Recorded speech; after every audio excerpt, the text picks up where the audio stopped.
প্রিয় শিক্ষার্থীবৃন্দ, তোমাদের সকলকে স্বাগত জানাচ্ছি সেন্ট্রাল গ্লোবাল স্কুলের এই অনলাইন ক্লাসে। তো প্রথমে বলে রাখি, তোমরা যারা লাইভে আছো তারা আপাতত ফোন করিও না। হ্যাঁ, যে তথ্য প্রয়োজন হয় তোমরা কমেন্টের মাধ্যমে জানাও। তো আমি যে কথা বলছিলাম যে অ্যাপ্রোপ্রিয়েট প্রিপোজিশন পিইসি পরীক্ষার জন্য প্রয়োজন হয় না, এটা রাজক ভর্তি পরীক্ষার জন্য অপরিহার্য একটি টপিক। এখান থেকে প্রতি বছর 2, 3 বা তার বেশি মার্কের প্রশ্ন এসে থাকে। কিন্তু অ্যাপ্রোপ্রিয়েট প্রিপোজিশন এটা আলটিমেটলি এক অর্থে বলা যায় বারবার প্র্যাকটিস করে মুখস্থ রাখা ছাড়া কোনো উপায় নেই। এজন্য আমি আশা করছি যে প্রতিদিন সম্ভব হলে প্রতিদিন একটা করে ক্লাস এই অ্যাপ্রোপ্রিয়েট প্রিপোজিশনের উপর রাখবো, যাতে করে আমি 25 থেকে 30টা অ্যাপ্রোপ্রিয়েট প্রিপোজিশন প্রতিদিন শেখাবো। এভাবে শিখলে আমরা যদি 15টা ক্লাস করি, আশা করি অ্যাপ্রোপ্রিয়েট প্রিপোজিশন সব শেষ হয়ে যাবে। এবং এটা তোমাদেরকে এই বিষয়ে এখনো পড়ানো হয়নি ক্লাসে, কিন্তু আমি শুরু করছি যাতে করে ক্লাসে আমরা ফাইনালি আলোচনা করবো আরো। এটা কিন্তু এখানে আমরা যদি একটু তোমরা যদি আমার সাথে একটু কোঅপারেট করো, তাহলে আশা করি তোমরা বাসায় যে যে অবস্থায় আছো না কেন, তোমাদের এই কোয়ারেন্টাইন পিরিয়ড, এই বিরক্তি মানে এই এক মনোটোনাস যে টাইমটা, একঘেয়েমিমূলক টাইমটা, এটা যেমন ভালো কাটবে, তেমনি আমরা কিছু এগিয়েও থাকবো। আমি কিন্তু ক্লাসে একটা কথা প্রায়ই বলি যে কঠিন প্রশিক্ষণ, সহজ যুদ্ধ। রাজুকের ভর্তি পরীক্ষা তো ভর্তি পরীক্ষা না, এটা আসলে একটা কঠিন যুদ্ধ। ওই যুদ্ধকে সহজ করার জন্য আমরা প্রস্তুতিকালীন এই সময়ে আমরা রেস্ট নিব কম। আমরা এখন প্রচুর পরিমাণে স্টাডি করব, প্রশিক্ষণের সময় খুব ডিফিকাল্ট ভাবে প্রশিক্ষণ নিব, তাহলে যুদ্ধটা আমাদের কাছে একটু গেমের মতন মতন মনে হবে। তো আমি আছি তোমাদের সাথে, আরো শিক্ষকরা আছেন। আশা করি ইনশাল্লাহ তোমরা এই আগামী 2 মাসের মধ্যে এভাবে চলতে থাকলে রাজুকের ভর্তির প্রিপারেশন অনেক এগিয়ে যাব আমরা। তো ঠিক আছে, আমরা চলে যাই মূল ক্লাসে। Appropriate preposition. অ্যাপ্রোপ্রিয়েট শব্দটির মানে কি? অ্যাপ্রোপ্রিয়েট শব্দের মানে হচ্ছে accurate, perfect, correct, suitable. Appropriate preposition, suitable preposition, বিভিন্ন ভার্ব, অ্যাডজেক্টিভ, নাউন, এগুলোর পরে নির্দিষ্ট কিছু প্রিপোজিশন বসে। এই নির্দিষ্ট প্রিপোজিশনগুলো মনে রাখাটাই হচ্ছে অ্যাপ্রোপ্রিয়েট প্রিপোজিশন। এখন তোমার ইচ্ছা মতো সব প্রিপোজিশন বসাতে পারবা না। তো তার আগে একটু বলি প্রিপোজিশন কি জিনিস। তোমরা জানো পার্টস অফ স্পিচ 8 প্রকার।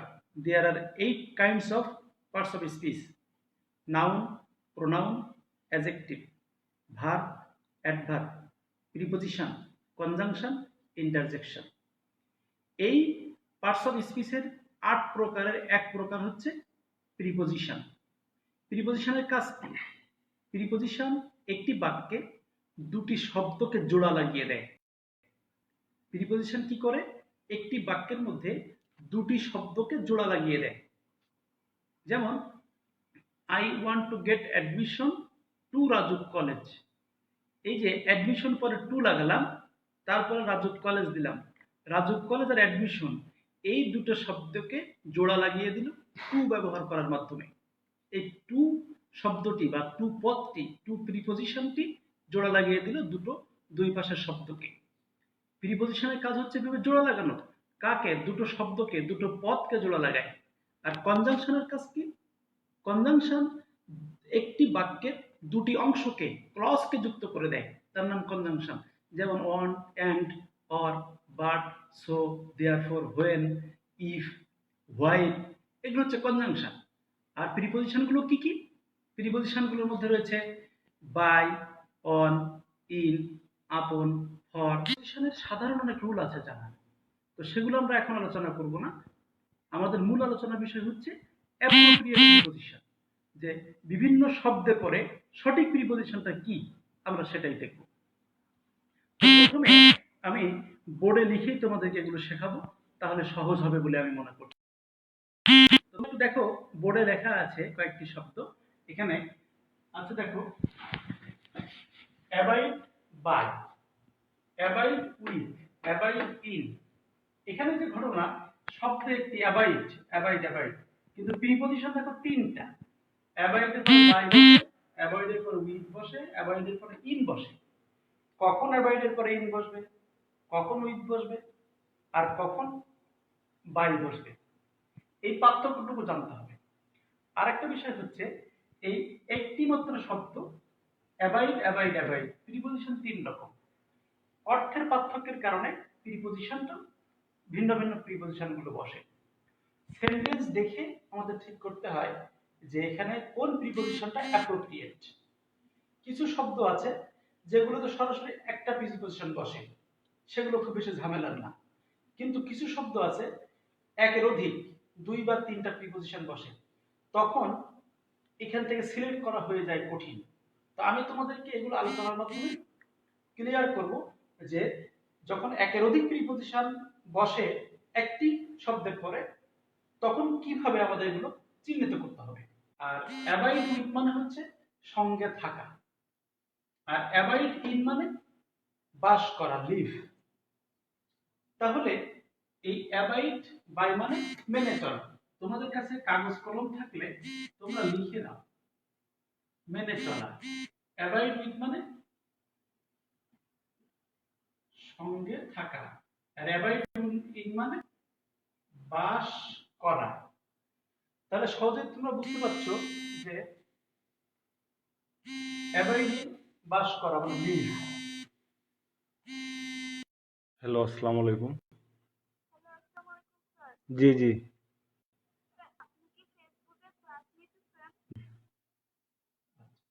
তো এখন আমি যেটা বলছিলাম যে অ্যাবাইড বাই মানে মেনে চলা।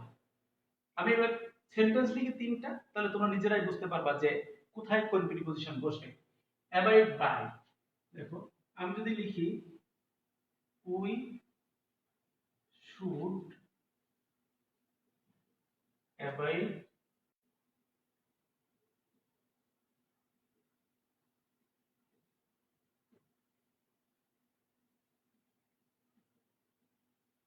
আমি এখানে লিখেছি we should abide dash your parents decision.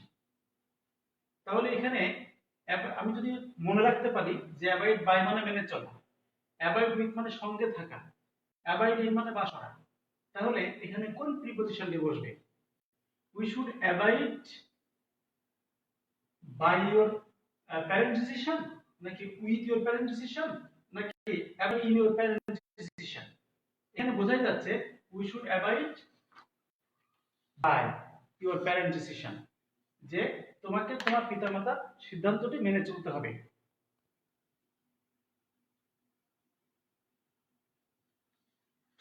বলবো এটা আইমান এবং রোজা, তোমরা ইমোতে কল না দিয়ে আমাকে ফেসবুক লাইভে দেখো, আর যদি তা না দেখো তবুও আপাতত ইমোতে কল দিও না, লাইভ ক্লাস চলছে। দেখো, তো যেটা বলছিলাম যে abide by, we should abide by your parents decision, আমাদেরকে আমাদের পিতামাতার সিদ্ধান্ত মেনে চলতে হয়। তাহলে এখানে যদি বাই না বসিয়ে আমি এখানে যদি বাই কেটে দিয়ে এখানে দেই we should avoid we should avoid with your parents decision, with our, with মানে আওয়ার, ওই বার ভুল হয়ে গেছে এখানে, আওয়ার প্যারেন্টস ডিসিশন। তাহলে আমাদের পিতামাতার সাথে আমাদের ডিসিশনের সাথে সাথে হবে, কথাটা কি বেশ মানায়? তারপরে উইথ বাদ দিয়ে যদি লিখি যে we should avoid in our parents decision, আমাদের পিতামাতার ডিসিশনের সাথে বাস করতে হবে, এটা কি বেশি মানায়? নিঃসন্দেহে না। বেশি অ্যাপ্রোপ্রিয়েট হচ্ছে we should avoid by our parents decision, তার মানে আমাদের পিতামাতার কথা আমাদের মেনে চলা উচিত। তাহলে সেক্ষেত্রে আমরা বুঝতে পারলাম, তাহলে অ্যাভয়েড বাই মেনে চলা, এটা আমরা সেন্টেন্স দেখে বুঝতে পারবো। এবার এখানে একটা সেন্টেন্স লিখি যে অ্যাভয়েড উইথ, যেমন উই আর অ্যাভয়েডিং উইথ, এক মিনিট স্যার। হ্যালো, আসসালামু আলাইকুম। লাইভে একটু হালকা নেট প্রবলেম, আবার বারে বারে কল দিচ্ছে, তো অনেক ছাত্রছাত্রী, এই কারণে সমস্যাটা একটু হচ্ছে, এই হচ্ছে বিষয়। না, ওই যে নেটওয়ার্কের প্রবলেম কারণে কেটে গেছিল মাঝখানে, আবার স্টার্ট হয়েছে দেখেন। আচ্ছা, ওয়েলকাম। এবার দেখো আরেকটা এক্সাম্পল আমি লিখেছি এখানে, যে we are avoiding dash my parents. আমরা এখানে we are avoiding dash my parents, এখানে কি হবে? অ্যাভয়েডিং বাই মাই প্যারেন্টস, না অ্যাভয়েডিং ইন দিলে হবে, না অ্যাভয়েডিং উইথ দিলে হবে? এখানে খেয়াল করে দেখো, অ্যাভয়েড যদি উইথ বসাই আমরা, তাহলে কিন্তু মিনিংটা অ্যাপ্রোপ্রিয়েট হচ্ছে, যে we are avoiding with our parents, আমরা আমাদের পিতামাতার সাথে বসবাস করি। ঠিক সেম ঘটনা আমরা যদি এখানে আরেকটা লিখি অ্যাভয়েড এর সাথে, যে we are avoiding dash Dhaka, আমরা ঢাকায় বসবাস করছি, তাহলে আসলে অ্যাভয়েডিং ইন ঢাকা। তাহলে কিন্তু আমরা এখান থেকে পার্থক্যটা বুঝে গেলাম, যে কখন অ্যাভয়েড ইন হচ্ছে, কখন উইথ হচ্ছে, কখন বাই হচ্ছে, এটা কিন্তু আমরা বুঝতে পারলাম। এখন তোমাদের উচিত হচ্ছে এটা তোমাদের কপিতে লিখে নেওয়া। শুধু মুখে শুনলে তোমরা মনে থাকবে, লিখে নিতে হবে। এরপরে তাহলে আমরা দেখলাম যে অ্যাভয়েড এর তিনটা প্রিপজিশন বসে, অ্যাভয়েড বাই মানে মেনে চলা, অ্যাভয়েড উইথ মানে সঙ্গে থাকা, অ্যাভয়েড ইন মানে বাস করা। এরপরে আমরা আসি দ্বিতীয়তে, অ্যাবস্টেইন ফ্রম। অ্যাবস্টেইন ফ্রম মানে বিরত থাকা, যে কোনো অশালীন কাজ থেকে বিরত থাকাকে বলে অ্যাবস্টেইন ফ্রম। অ্যাবস্টেইন মানে বিরত থাকা, এরপরে প্রিপজিশন বসে ফ্রম, অ্যাবস্টেইন ফ্রম। যেমন আমি একটা সেন্টেন্স লিখি, এটা আমি মুছে দিই।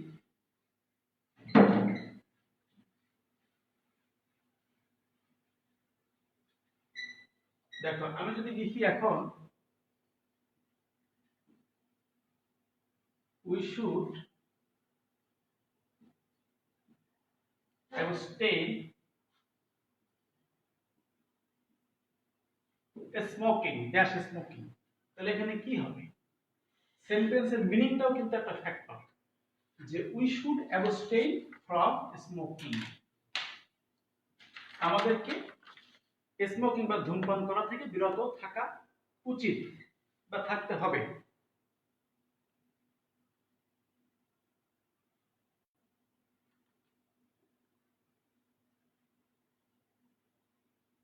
এটি আমার জন্য না, বলে দেন যেটা না এটা সবার জন্য, এই ক্লাসটি সবার জন্য। ক্লাস 5 এ যারা রাজকীয় ভর্তি পরীক্ষা দিতে যায় স্পেশাল তাদের জন্য এই ক্লাস।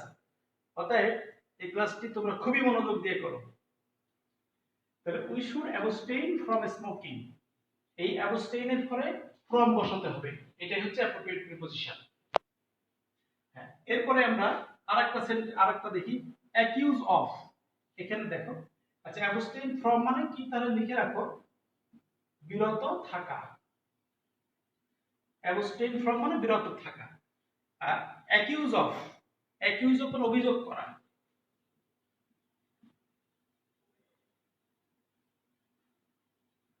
অ্যাকিউজ অফ মানে অভিযোগ করা, কারোর বিরুদ্ধে কোনো বিষয়ে অভিযোগ করা হলো অ্যাকিউজ অফ। যেমন আমরা একটা সেন্টেন্স লিখি, যে he is accused of theft, he is accused that theft, এখানে হবে অফ থেফট, তিনি বা সে চর্যবৃত্তির অভিযোগে অভিযুক্ত। থেফট কিন্তু নাউন, থেফট মানে চর্যবৃত্তি, চুরি করার যে কাজ সেটাকে বলে থেফট। তো THEFT theft, he is accused of theft, তাহলে অ্যাকিউজ এর পরে অফ বসে। এরপর একটা প্রিপজিশন আমরা দেখি, acute, acute of. Acute of মানে খালাস দেওয়া। খালাস দেওয়া জিনিসটা কি? বিচারক যখন বিচার কাজ করেন, তখন কোন আসামিকে যদি নির্দোষ প্রমাণ হয়, তখন তাকে মুক্ত করে দেওয়ার নাম হচ্ছে খালাস দেওয়া। তাহলে অ্যাকুইট অফ মানে খালাস দেওয়া। তাহলে আমরা একটা সেন্টেন্স লিখি, he is ACQUI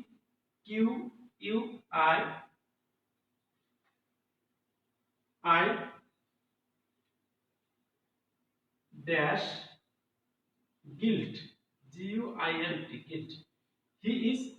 He acquits of, he is হয় না, he acquits of guilt, তাকে অপরাধ থেকে খালাস দেওয়া হলো, মুক্ত করে দেওয়া হলো। তাহলে এখানে একটু খেয়াল করি আমরা যে abstain from, accuse of, acquit of, abstain from, accuse of, acquit of, acquit of মানে খালাস দেওয়া, এগুলো লিখে ফেলতে হবে। হ্যাঁ, আসসালামু আলাইকুম। জি জি, হ্যাঁ হ্যাঁ হ্যাঁ, ক্লাস তো শুরু হয়ে গেছে, অনেক দূর চলে গেল, সমস্যা নাই, আপনি এটা পরবর্তীতে আবার আমাদের।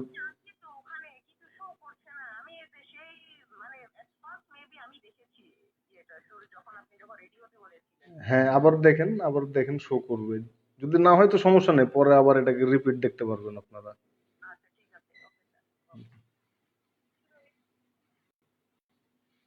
হ্যাঁ, এখন আরেকটা প্রিপোজিশন দেখি, সেটা হলো অ্যাডমিট। এই প্রিপোজিশনটা ঝামেলা করে অনেকের। অ্যাডমিট, অ্যাডমিটের পরে টু বসে, অ্যাডমিট পরে ইনটুও বসে। অ্যাডমিট টু মানে হচ্ছে ভর্তি হওয়া, আর অ্যাডমিটের পর ইনটুও বসে মানে প্রবেশ করা, যেটাকে এন্টার ইনটু বলে। অ্যাডমিট টু মানে ভর্তি হওয়া। I want to admit to Rajuk college, আমি রাজুক কলেজে ভর্তি হতে চাই, তখন আমি অ্যাডমিট টু। হ্যাঁ, এরপরে আরেকটা দেখি আমরা, অ্যাকাউন্ট, ACCOUNT, অ্যাকাউন্ট, ACCOUNT, অ্যাকাউন্টের পরে দুটো প্রিপোজিশন বসে, একটা হচ্ছে অ্যাকাউন্ট টু, আর একটা হচ্ছে অ্যাকাউন্ট ফর। এখন কখন টু কখন ফর? অ্যাকাউন্ট টু মানে জবাবদিহিতা করা, অ্যাকাউন্ট টু এর সঠিক মানে হচ্ছে জবাবদিহিতা করা বা কৈফিয়ত দেওয়া। আমি কৈফিয়ত দেওয়াই লিখি, কৈফিয়ত দেওয়া।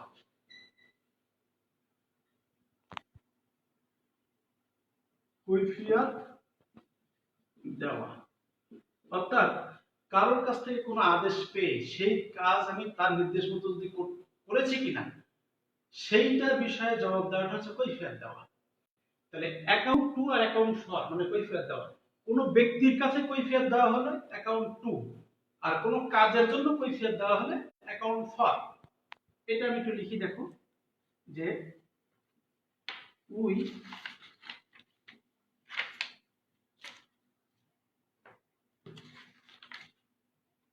account to the principal for our homework।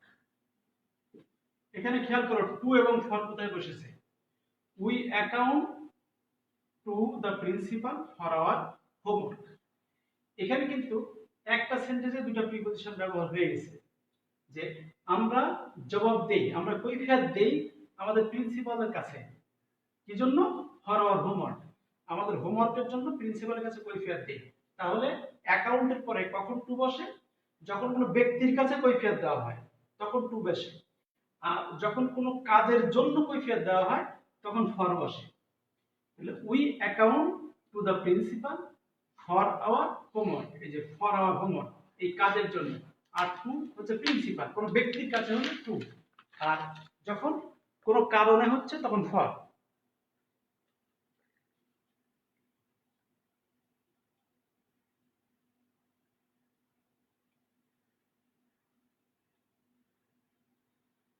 If you rub যখন তুমি বই বুঝতেছো, then how you will write, বুঝতে পারলে ভালো করে। মানে আপনি মুছে ফেললেও কিভাবে লিখবে তাই বলতেছে। ওকে, ঠিক আছে, তোমাদের কথা বুঝতে পেরেছি। মানে এখন আপাতত মুছা থাকবে, লিখে নাও, আমি পরে এখানে লিখছি। ওকে, হ্যাঁ, এরপরের অংশ দেখো, এরপর আরেকটা লিখছি আমি, adhere to, adhere, অ্যাড হিয়ারের পরে টু বসে, অ্যাড হিয়ারের পরে টু বসে। অ্যাড হিয়ার মানে লেগে থাকা, কোনো কাজে দীর্ঘদিন বা বারবার লেগে থাকা, কাজটাকে ছেড়ে না দেওয়া, এটাকে বলে অ্যাডহিয়ার টু, লেগে থাকা। Students should adhere to their studies. এই যে অ্যাডহিয়ার টু, তাদের পড়ালেখা লেগে থাকা, আমি এখানে লিখছি দেখো, লেগে থাকা, অ্যাডহিয়ার টু। এটাকে ফিক্স ফর্মুলা দিতে পারে যে অ্যাডহিয়ার টু মানে স্টিকি, যেমন আঠার মতো লেগে থাকা, সে অ্যাডহিয়ার টু। তো অ্যাডহিয়ার টু দিয়ে আমরা একটি সেন্টেন্স তৈরি করি। I must adhere to our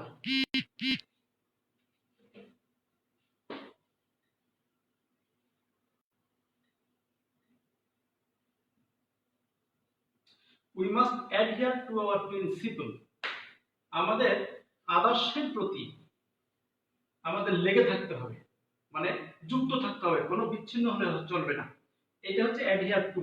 তাহলে অ্যাডহিয়ার টু মানে লেগে থাকা। I must adhere to our principle, PRINCIPLE। অ্যাডহিয়ারের পরে টু বসে, একটাই প্রিপজিশন, এটা মনে রাখার বিষয়, অ্যাডহিয়ার টু, অ্যাডহিয়ার টু। এখানে আরেকটা বিষয় খেয়াল রাখো যে এই যে প্রিন্সিপল শব্দটি, প্রিন্সিপল শব্দটির মানে নীতি বা আদর্শ। এখন প্রিন্সিপাল আর প্রিন্সিপল দুটো কিন্তু মিনিং আলাদা, উচ্চারণ আলাদা। প্রিন্সিপাল হলে কি হবে, প্রিন্সিপালের মিনিংটা কি, স্পেলিংটি কি, PRINCIPAL।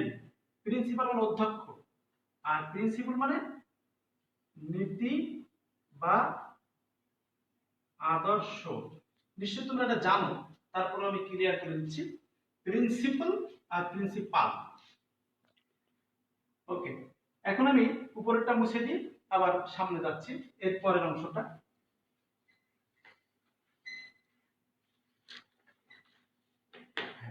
এরপরে আমরা এখন অ্যাগ্রি এই বিষয়টা দেখব। AGRW, অ্যাগ্রির পরে উইথ, টু এবং ওয়ান, তিনটি প্রিপজিশন বসে। এইরকম কিছু প্রিপজিশন আছে যেগুলো দুইটা বা তিনটা শব্দ গ্রহণ করে প্রিপজিশন, কিছু শব্দ আছে যেগুলো আমাদের সমস্যা তৈরি করে। তো এজন্য আমি ক্লিয়ার করে দিচ্ছি আরো মেসেজটা, যে একদিন পরে কখন উইথ বসে, কখন টু বসে, কখন অন বসে। তোমরা খেয়াল করো, একদিন শব্দের মানেটা কি? একদিন শব্দের অর্থ হচ্ছে সম্মত হওয়া, রাজি হওয়া।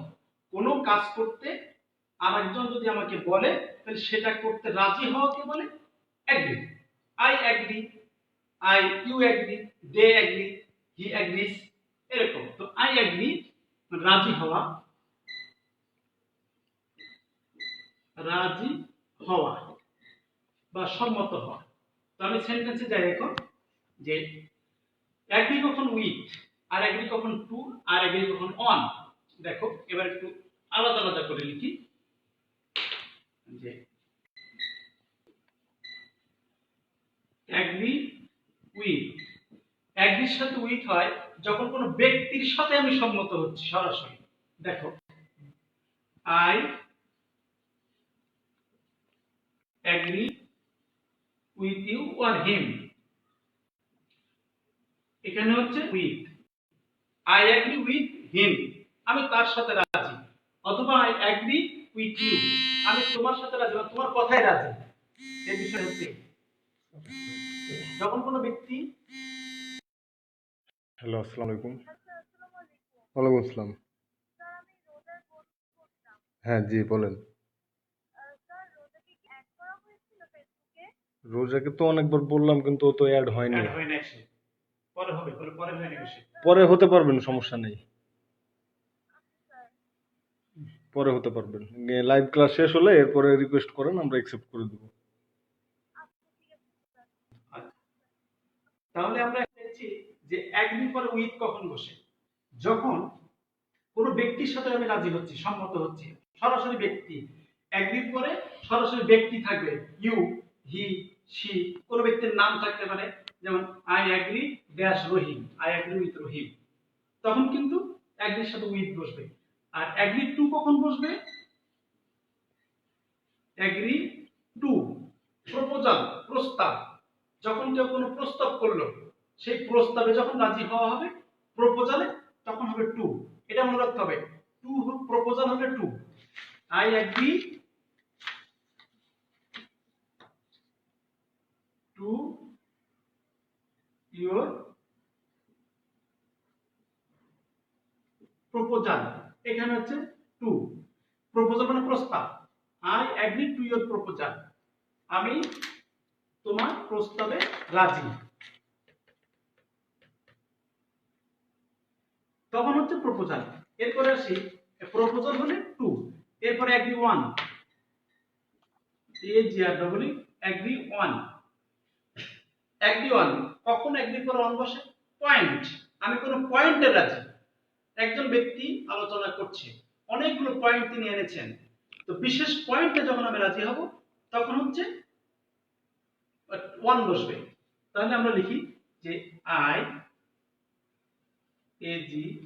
এগ্রি অন দিস পয়েন্ট, আমি এই পয়েন্টে, পয়েন্ট মানে বিষয়, আমি এই আলোচনার এই বিষয়ে এই পয়েন্টে আমি রাজি। তাহলে এখানে দেখো যে এগ্রি উইথ কখন হচ্ছে? কোনো ব্যক্তির সাথে যখন আমি একমত হচ্ছি বা রাজি হচ্ছি তখন এগ্রি উইথ। এগ্রি টু, কোনো প্রপোজালে এগ্রি টু, প্রপোজালে এগ্রি হলে এগ্রি টু। আর এগ্রি ওয়ান, কোনো পয়েন্টে কোনো বিষয়ে যখন আমি রাজি হচ্ছি তখন হচ্ছে এগ্রি অন। তাহলে মনে রাখো agree with, agree to, agree on, এভাবে আমাদের আগিয়ে যেতে হবে। এখন আমি যে পর্যন্ত গিয়েছি তোমাদেরকে 10 মিনিট ব্রেক দিচ্ছি। আমি বুঝতে পেরেছি তোমরা অনেকে পরে জয়েন করছো, অনেক প্রশ্ন আছে, সেগুলো শুনবো। আর 10 মিনিট ব্রেক দিচ্ছি। এখন 9টা বাজে 10 মিনিট বাকি আছে, ঠিক 9টায় আবার এখানে আমি লাইভে হাজির হব। তোমরা এই 10 মিনিট ব্রেক নাও, গুছিয়ে নাও এবং ফ্রেশ হয়ে আসো। আল্লাহ হাফেজ।